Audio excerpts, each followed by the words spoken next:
Welcome to iDream media. So Nizamabad జిల్లాలో ఒక ఘోరమైన సంఘటన చోటు చేసుకుంది. యువ దంపతులు 1 year అవ్వకముందే పెళ్ళయి ఆత్మహత్య చేసుకున్నారు. అది కూడా బంధువుల వేధింపులతోనే. సో దీని మీద విశ్లేషణ తెలుసుకుందాం. మనతో పాటు ఉన్నారు ప్రియా చౌదరి గారు. మేడం నమస్తే అండి. నమస్తే.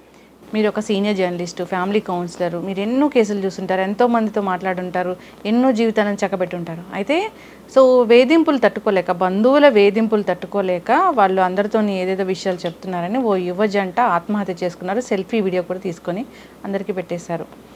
సో అంత ధైర్యం కోల్పోవాల్సిన పరిస్థితి వచ్చింది. అంత మనస్తాపానికి గురయ్యారు కేవలం వాళ్ళ పిన్ని రాద్ధాంతం చేయడం వల్ల. శైలజ, నిజామాబాద్ జిల్లాలో. ఏం చెప్తారు? అంటే బంధువులు రాబంధువులు అంటారు కానీ మరీ ఇంతనా? వీళ్ళు ఆత్మహత్య చేసుకునే ఒక్క నిమిషం ముందు చెప్పు ఒకటి తీసుకుని యువత అయితే ఇప్పుడు చచ్చిపోవాలి అనే ఒక డెసిషన్ అయితే తీసుకున్నారు కదా, దానికంటే ఇంకొక డెసిషన్ చెప్పు ఒకటి తీసుకొని దాన్ని జుట్టు పట్టుకొని పట్ట పట్ట పట్ట కొట్టుకుంటూ వీధి మొత్తం పరిగెట్టించుంటున్నట్టయితే ఇంకొకసారి అమ్మాయి వీళ్ళ జోలికి వచ్చేదా? ఎలాగో బదనాం అయ్యారు వీళ్ళు, ఆమె ఎలాగో బదనాం చేసింది. బదనాం చేసి కొత్తగా వచ్చేదేమన్నా ఉందా వీళ్ళ జీవితంలో? ఇప్పుడు ఏదో పొరపాటు జరిగింది, అత్తగారు క్షమించారు, మాంగారు క్షమించారు, భర్త క్షమించాడు.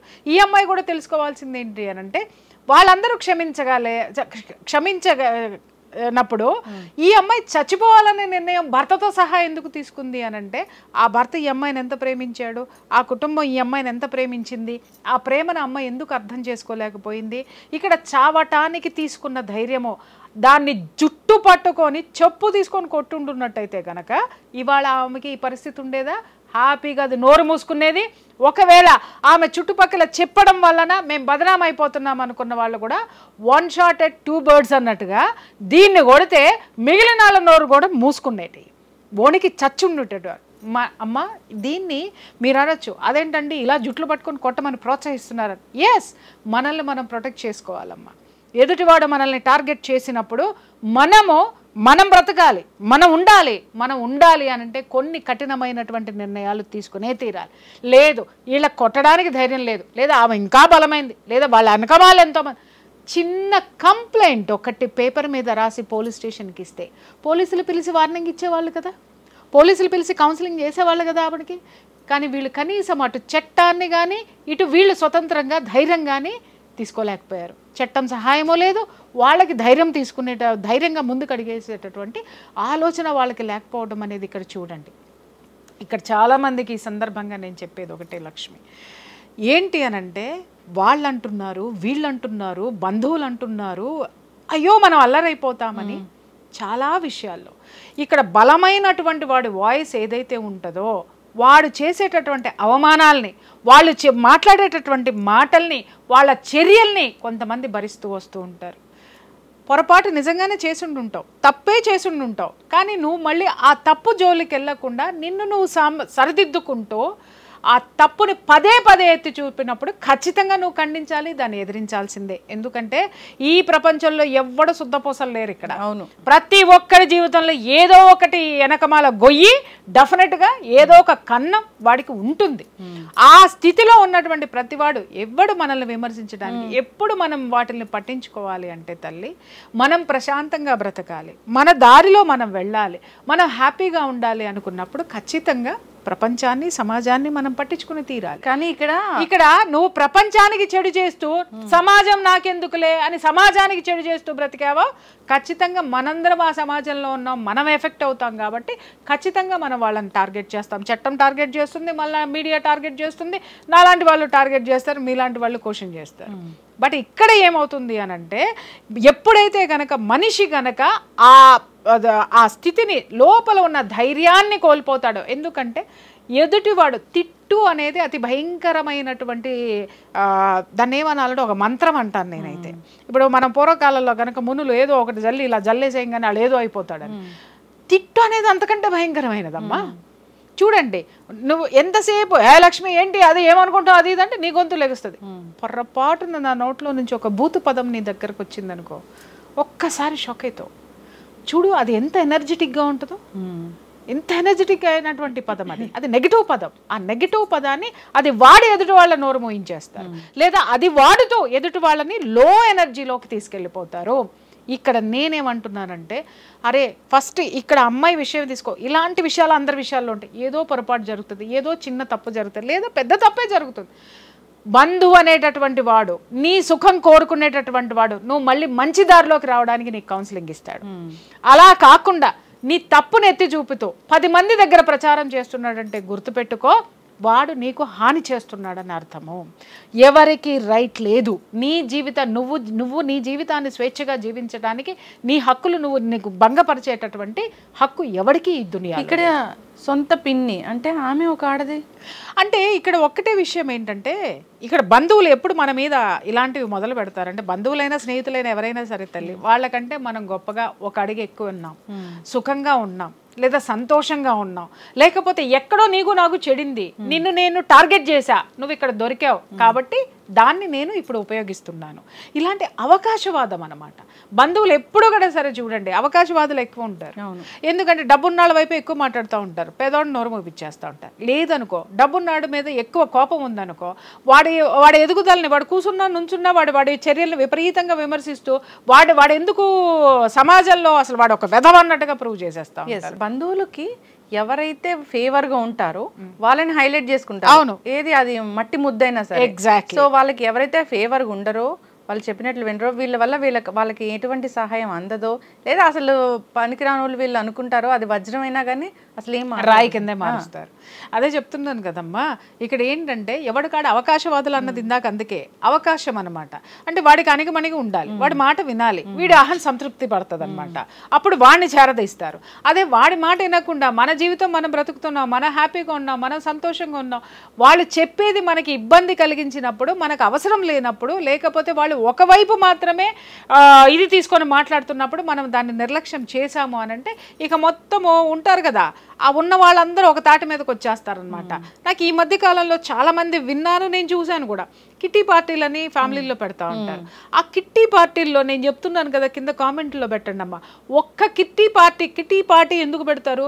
అరే ఎక్కడెక్కడో ఉన్నటువంటి వాళ్ళందరం, ఫ్యామిలీస్ అందరం ఒక నెలకు ఒకసారి కలుసుకుందాము, అందరు కష్ట సుఖాలు మాట్లాడుకుందాం, ఆనందంగా ఉందాం, ఎవరికైనా ఏదన్నా ఉంటే ఒక చిన్న హెల్ప్ చేద్దాము, లేదా హెల్ప్ చేయాల్సిన అవసరం లేదు, కనీసం మన చుట్టాలు వీళ్ళు అని మొఖాలు చూసుకుందాం ఈ బిజీ లైఫ్లో అని ఒక కిట్టి పార్టీ అనే సాంప్రదాయం పెట్టారు. మొదట్లో నాకు చిరాకు అనిపించేది, కానీ ఎందుకు నాకు అది తర్వాత నేను ఫ్యామిలీ కౌన్సిలింగ్ చేస్తున్నప్పుడు ఎవడు బంధువులు పట్టించుకోడు, ఎవడు చేయడు, ఎవరు ఎక్కడున్నారో ఎవరికి తెలియదు. ఎందుకంటే కొన్ని విషయాల్లో ఆడపిల్లల ప్రేమ పెళ్లిళ్ళు కూడా ఏంటంటే వరుసగా అన్నా చెల్లెళ్ళు అయ్యే వాళ్ళు ప్రేమించుకున్నారు విదేశాల్లోకి వెళ్ళి, చివరికి చూస్తే వాళ్ళు వరుసకి చుట్టాలు అవుతారు, అన్నా చెల్లెళ్ళు అవుతారు. ఇది తప్పు అని అంటే వాళ్ళు పీకల్లోకి వెళ్ళిపోయారు అప్పటి వరకు. ఇలాంటి సంఘటనలు చూసిన తర్వాత అమ్మ ఇది ఒక మంచి సందర్భము, అందరూ ఎవరికి ఎవరు అవుతారు, చుట్టారికాలు ఏంటి, వావి వరుసలు ఏంటి అనేది అర్థమవుతుంది, ఇది మంచి సాంప్రదాయమే అని నేను చాలా సమర్థిస్తూ వస్తున్నాను నేను. కానీ చివరికి నేను చాలామంది తర్వాత వినడం ఏంటంటే దాంట్లో గ్రూపులు, దాంట్లో 2 చెక్కలు అవుతాయి, ఆ 2 చెక్కల్లో మళ్ళీ 3 ముక్కలు ఉంటాయి, ఈ చెక్కలో 3 ముక్కలు ఉంటాయి, ఈ చెక్కలో 3 ముక్కలు ఉంటాయి. ఇక ఎవరికి నువ్వు అన్నట్టుగా ఒకడి వైపు డబ్బున్నాడు వైపు ఒకడు పోతాడు, ఏమి ఈడంటే పడినాడు వైపు ఈడొస్తాడు, వీళ్ళిద్దరిలో ఇంకెవరన్నా శత్రువులు ఉన్నారంటే వాళ్ళిద్దరు కలిసి మళ్ళీ ఇంకొక గ్రూప్ కట్టేస్తారు. ఉన్నది 15 మంది అయితే 25 గ్రూపులు ఉంటాయి దాంట్లో. అంత భయంకరమైనటువంటి పరిస్థితుల్ని ఇక్కడ మనం సృష్టించుకుంటున్నాము అనంటే ఒక్కసారి అర్థం చేసుకోండమ్మా, మనం ఏ స్థితికి పోతున్నాం. మనం ఒక కుటుంబ వ్యవస్థలో ఉన్నాము, మనకి అదే పెద్ద బలము, దాన్ని ఎవ్వడూ పట్టించుకోవట్లేదు.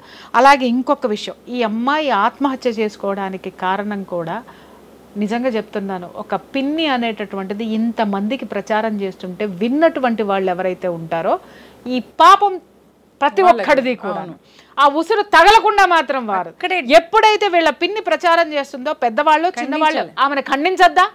ఎందుకమ్మా ఆడపిల్లని అలా ఎందుకు చేస్తున్నావు, ఎందుకు ప్రచారం చేస్తున్నావు, ఇది తప్పు, ఆ పిల్లకి పెళ్ళయింది, సంసారం చేసుకుంటుంది, సంసారం ముక్కలైపోద్ది, లేదా ఆ పిల్లకి బాధపడుతుంది, నువ్వు ఇలాంటివి మాట్లాడద్దని చెప్పినాడు ఒకడు ఉన్నాడా? అందరూ ఎంజాయ్ చేశారు. అందరూ ఎంజాయ్ చేసేసరికి ఇక్కడ ఈ అమ్మాయి చచ్చిపోవాలనే నిర్ణయం ఎందుకు వచ్చింది అని అంటే, ఈ అమ్మాయిని పిన్ని అనేటటువంటి ఒక క్యారెక్టరు అందరినీ తన జోన్ కిందకి తీసుకొచ్చి ఈ అమ్మాయిని ఒంటరి దాన్ని. ప్రతి ఫ్యామిలీలో ఇలాంటి పిన్నులు ఉంటారు, ఖచ్చితంగా పిన్ని రూపంలో ఉంటారు, అత్తల రూపంలో ఉంటారు, అక్కల రూపంలో ఉంటారు, ఖచ్చితంగా ఏదో ఒక రూపంలో ఈ క్యారెక్టర్ ఉంటుంది మనలో. అప్పుడు ఉండాల్సింది ఏంటంటే, నేను ఇందాక చెప్పాను కదా, నయానా చెప్పాలి, ప్లీజ్ చెప్పొద్దు ఆపే, లేదా చెబితే మర్యాదగా ఉండదు భయానా చెప్పాలి. అప్పుడు కూడా వినలేదనుకోండి, చట్టం ఉంది, కంప్లైంట్ ఇవ్వండి. చట్టం చర్య తీసుకోకుండా మాత్రం ఉండదు. ఒకవేళ పోలీసులు పట్టించుకోలేదనుకోండి, ఈడ్చి రోడ్డు మీదకి పిలిచి కొట్టండి. అప్పుడు మీ మీద కేసు అవుతుందని మీరు భయపడతారేమో. చచ్చి జీవితాన్ని పోగొట్టుకునే కంటే పెట్టి కేసు అమ్మాది, పోయి ఒక సంతకం పెట్టి బయటికి రా. కానీ నువ్వంటే ఒక భయం ఏర్పడుతుంది కదా, నీ జోలికి వాళ్ళు రాకుండా ఉంటారు కదా. అప్పుడు పోలీస్ స్టేషన్లోనే ఇద్దరు ఎదురుతారు కదా, నువ్వు కొట్టడం తప్పు అంటాడు, నువ్వు అనడం తప్పు అంటాడు కదా. అప్పుడైనా నోరు మూసుకొని బయటకు వస్తారు కదా.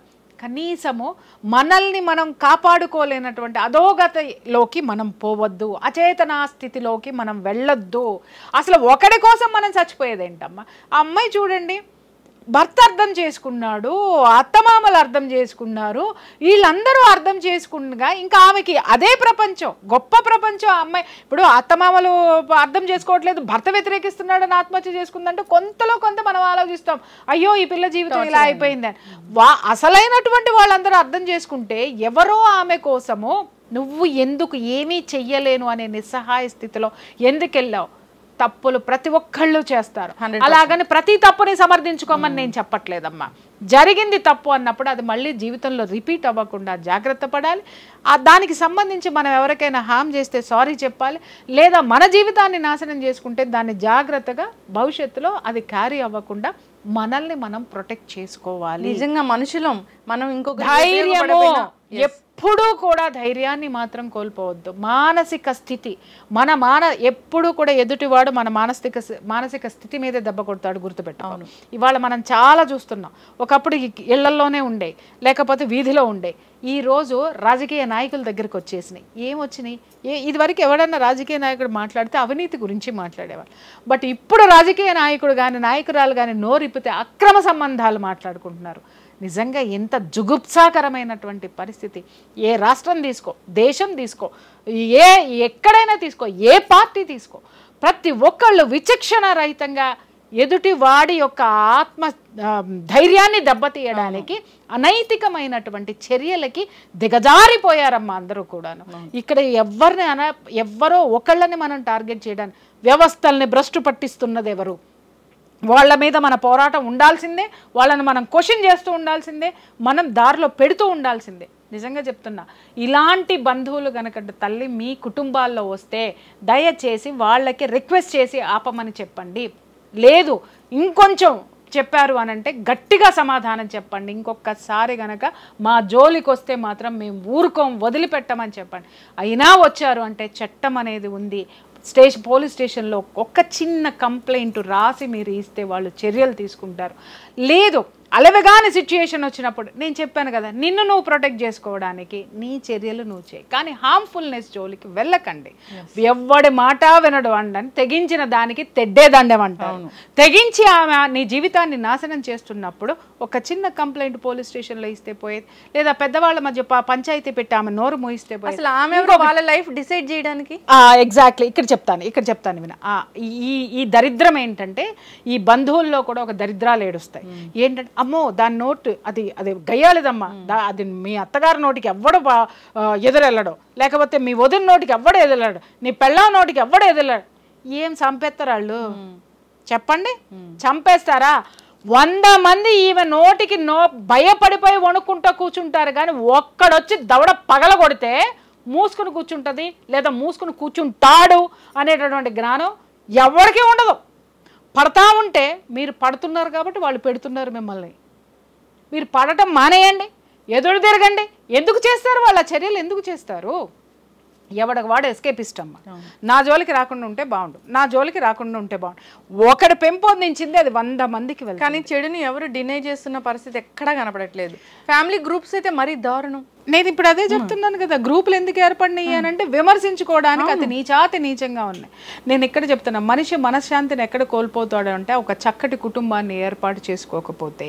అలాగే మనిషి అధఃపాతాళానికి అధమస్థితికి ఎప్పుడు వెళ్ళిపోతాడు అని అంటే ఒక మంచి నీ ఉన్నటువంటి చుట్టూ ఉన్నటువంటి నీ బంధుగణాలు, నీ కుటుంబ సభ్యులు, నీ యొక్క వీళ్ళు ఎవరైతే ఉంటారో, ఆత్మీయులు ఎవరైతే ఉంటారో, రక్త సంబంధాలు ఎవరైతే ఏ బంధాలు అయితే ఉన్నాయో ఆ బంధాలని పటిష్టంగా ఉంచుకోకపోతే వాడు అధమస్థితికి వెళ్తాడు ఈ ప్రపంచంలో. చూడమ్మా, కుటుంబం స్ట్రాంగ్గా ఉంటే వాడిని ఎవ్వడు కొట్టలేదు ఈ ప్రపంచంలో. ఎస్, మెయిన్ కుటుంబం. ఆ కుటుంబంలో ఒక్క చెడు పుడక కనుక వస్తే దాన్ని తీసి పక్కన పెట్టాల్సినటువంటి అవసరం చాలా ఉంది.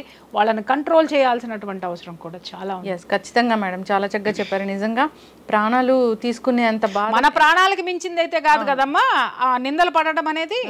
మనల్ని మనం కాపాడుకోవడానికి మనం ఎన్ని తీసుకోవాలో, ఎన్ని విధాల ఫైట్ చేయాలో ఫైట్ చేయాలి అంతే. ఖచ్చితంగా. విలువైంది, ప్రాణం విలువైనది. కొడితే దానికి దెబ్బ తగిలితే హాస్పిటల్ ఉంది, పోయి హాస్పిటల్లో ఇది చేసి వైద్యం చేసి మళ్ళీ తీసుకొని రావచ్చు, లేదా నువ్వు పడ్డా వైద్యం చేయించుకోవచ్చు, లేకపోతే ఇంకొకటి. కానీ ప్రాణాన్ని తిరిగి తీసుకొస్తావా నువ్వు? ఎంత విలువైంది నీ ప్రాణం. నీ తల్లిదండ్రులు ఎంత గొప్పగా నిన్ను పెంచి ఉండుంటారు, నీ భర్త ఇద్దరు జీవితాలను నాశనం చేసుకున్నారు. అరే ఉంటే హాయిగా పిల్లల్ని కానీ వాళ్ళు మంచి జీవితం ఉండేది, మంచి ఇది ఉండేది. ఎవడమ్మా మన జీవితాన్ని శాసించేటటువంటి హక్కు ఈ సమాజంలో ఎవరికి ఉంది? అంటిల్ అన్లెస్ నువ్వు ఒక యాంటీ సోషల్ ఎలిమెంట్గా నువ్వు తయారవ్వకపోతే, సమాజానికి నువ్వు చెడు చేయకుండా నీ జీవితాన్ని నువ్వు హ్యాపీగా బ్రతుకో. ఎవడెదురొస్తాడో, ఎదురొచ్చినా నువ్వు ఎందుకు ఊరుకుంటావు? ఫైట్ చెయ్యాలి, అదే జీవితం అమ్మ. ఎస్, ఖచ్చితంగా మ్యామ్, చాలా చక్కగా చెప్పారు. అందరూ కూడా ఆలోచించాలని కోరుకుందాం. దీంట్లో మాత్రం పాపం విన్న వాళ్ళది కూడా, ఆ మాటల్ని మళ్ళీ వాళ్ళ వరకు తెలియజేసిన వాళ్ళది కూడా. సో ఎవరైతే ఖండించలేదో ఖచ్చితంగా అందరూ కూడా ఆలోచించాలి. ఈ రోజు అక్కడ అయింది, రేపు వీళ్ళ ఇంట్లో కూడా అవుతుంది. మీరు అన్నారు ఒక్క విషయం కూడా నేను ఇక్కడ చెప్పాలి. చాలామందికి నేను చెప్తున్నాను, బంధువులు కానీ ఫ్రెండ్స్ కానీ, మీ స్నేహితుల గురించి కానీ మీ బంధువుల గురించి కానీ ఎవరైనా చెడు చెబితే దాన్ని అక్కడతో ఖండించండి, వాళ్ళని కంట్రోల్ చేయండి. దీన్ని తీసుకెళ్ళి మళ్ళీ ఎవరైతే ఉన్నారో వాళ్ళకి చెప్పటం చెయ్యకండి. ఎందుకనంటే మోస్తారు. ఇట్టంట అట్టంట నీకు తెలుసా, నువ్వెందుకుంటావు ఇట్టా, నేను నమ్మలేదులే. నువ్వు నమ్మలేకపోతే నువ్వు ఎక్కడ దాకా మోస్తావు. నువ్వు నమ్మకపోతే అక్కడే తంతావు, లేదా అక్కడే నోరు మోయిస్తావు, అక్కడే వాళ్ళని కంట్రోల్ చేస్తావు. ఇలాంటివి మొయ్యకండి దయచేసి. మోసి మోసి మోసి ఎదుటి మోసేటటువంటి వాళ్ళు కూడా చాలా డేంజరస్ పర్సనాలిటీస్ అన్నమాట. సో వీళ్ళను కూడా ఫస్ట్ వినేటప్పుడు మన చెవులకి ఒక లేయర్ వేసుకోవాల్సినటువంటి అవసరం అయితే ఉందమ్మా. ఇవన్నీ చెడు ఎవరైనా మనకి చెబుతున్నా కూడా, నిన్ను విమర్శిస్తున్నారని చెప్పినా కూడా ఓకే, ఒకటి వినండి, రెండోది ఓకే, మూడోది దగ్గరికి రాని. విమర్శిస్తున్నారు అని చెప్పే వాళ్ళ అసలైన విలన్స్. ఎగ్జాక్ట్లీ. ఎందుకంటే వాళ్ళు ఏంటంటే వాళ్ళని వీళ్ళు ఆయుధాల కింద వాడుకుంటారు. ఏది అనేటటువంటి వాళ్ళు ఆయుధాల కింద, వీడు చెప్తాడని తెలుసు, నువ్వు వెళ్ళి చెప్పు, నువ్వు ఇలా అని చెప్పు, నువ్వు అలా అని చెప్పు అంటే వాళ్ళని ఏంటి అని అంటే ఎంతసేపు ఆత్మన్యూనత భావానికి గురి చేసేసి వాళ్ళని లో ఎనర్జీలోకి తీసుకెళ్ళిపోవడమే వీళ్ళ యొక్క లక్ష్యం. చెప్పుడు మాటలు మాట్లాడే వాళ్ళు, మోసేటటువంటి వాళ్ళు కూడా ఈ కేటగిరీ కిందకే వస్తారు. కాబట్టి చెడు వినొద్దు, చెడు చూడొద్దు, చెడు మాట్లాడొద్దు. మాట్లాడితే ఎదుటివాడి ప్రాణమే కాదు, రేపొద్దున అదే బోమరాంగ్ అయి నీ ప్రాణం కూడా పోయేటటువంటి పరిస్థితులు చాలా ఉంటాయి అనేది ఇక్కడ మనం హెచ్చరించాలి. ఇక్కడ ఈ పిన్ని అనే క్యారెక్టర్ ఎంత ఉసురు పోసుకుందో, నిజంగా నవదంపతులు ఆత్మహత్య చేసుకునేలాగా చేసింది. ఒక మనిషి ఎవరికైనా సహాయం చేయకపోయినా పర్వాలేదు, కానీ ఎంత దారుణానికి అయితే ఒడిగట్టకూడదు. చాలా బాధాకరమైన విషయం మేడం. ఇంకెక్కడ ఎప్పుడు ఇది రిపీట్ కాకూడదని కోరుకుందాం. ధన్యవాదాలు. Thank you.